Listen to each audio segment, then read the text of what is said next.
Today I'm going to show you how to replace the cabin air filter on a 2018 GMC Acadia.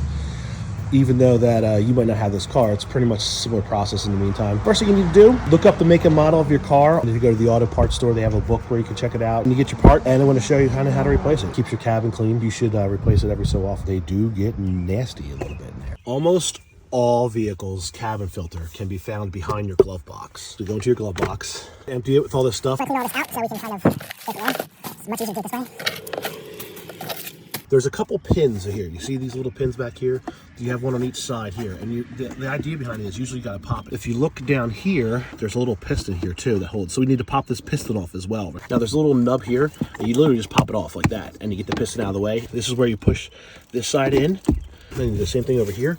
You're going to need two hands for this probably, so probably not videotape yourself as you're doing it, but you pop that out there. It should just slide right down. Boom. Just like that. And this is what we're getting to. This is where your air filter is. There's just one little Torx screw here, so we'll take that off, and then we should be able to pop this right out.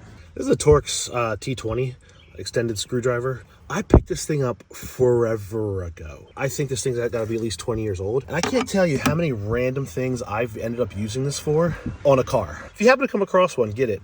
Funny enough, I think I bought this actually when Sears was still selling Craftsman stuff. I haven't been to a Sears in forever, like a Sears Hardware. I think they're all closed at this point. But like, yeah, this was long before Lowe's was carrying the Sears model. And I can't tell you how many times I've used this for like just this purpose.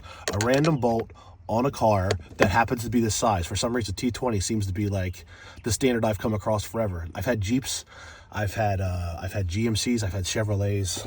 It just always seems to serve me well. So in case in point, this random one screw I got to take off for this filter. So take the screw out. I don't want to lose the screw, so at some point, take this out by hand. Pops, this part of it pops right out. Oh, that's dusty. Oh, this filter's gonna be dirty. Now, one thing you want to pay attention to most here is the airflow. This is air flowing down, so when you replace it, you want to make sure that you replace the filter in the same spot. This filter is going to be grimy. Man, that thing was white when you first put it in there. We're going to toss that out. This prevents all this stuff from coming into the cabin and the air you breathe when you drive your car. So these are important. This is what a new one looks like. Crisp. That'll protect some lungs here. This is a Bosch 6091C for a GMC 2018 Acadia. It'll vary by make and model of your car, but this is generally what they look like. Just a giant rectangle. Fairly inexpensive. I mean, I've seen these as cheap as like, $10, as expensive as like $25, depending on like all the features and HEPA filters. Also, like a place like Jiffy Lube, those quick serve like oil change places, they'll absolutely offer to do this for you. Usually, sometimes the dude will even come out and show you the filter and be like, your filter's terrible. I don't know what they charge to do it, but this is incredibly easy to do. It's something anyone can do. It's basic maintenance on a car. So like, don't feel intimidated by having to pay someone to do it, because they might charge you $30 to do it, and it literally it's 3 minutes of your time once you get the piece. So don't be intimidated by it, but it is something you can absolutely pay someone to do, but it is also incredibly easy to do it yourself. Take note of the airflow. So this goes right back. You gotta kind of finagle it back in there a little bit. Get it back into its cavern. When it goes back in, it properly seats itself in there. We're gonna take that clip and seat that all back in. Seated properly. Screw goes back in. Trusty Torx screwdriver. Not all of them have a screw that needs to be unscrewed. So if you come across one that does not have a screw, do not be scared that like you did something wrong. Screw back in, and now all we have to really do is put these back on. Sometimes it's easier to reattach the piston first. Pop the piston back on.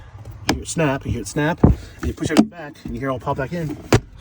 Filter, anywhere between 10 and $20 depending on the type of filter you're getting, and about 3 minutes of your time.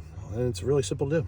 And now, actually, it's a good time to go through the garbage in your glove box and do a quick clean out of the glove box of things you need and don't need anymore, just kind of get rid of all the nonsense as you put it all back in. My glove box tends to become a place where I store things for cleaning up after my kid, like napkins, wipes, hand sanitizer, snacks, that kind of stuff.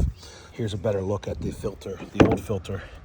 As you can see, it's got crap and crud all caked into it. This thing was pristine when I put it in, so you can see how it does actually filter and do things. So don't let people tell you filters aren't important. They absolutely are.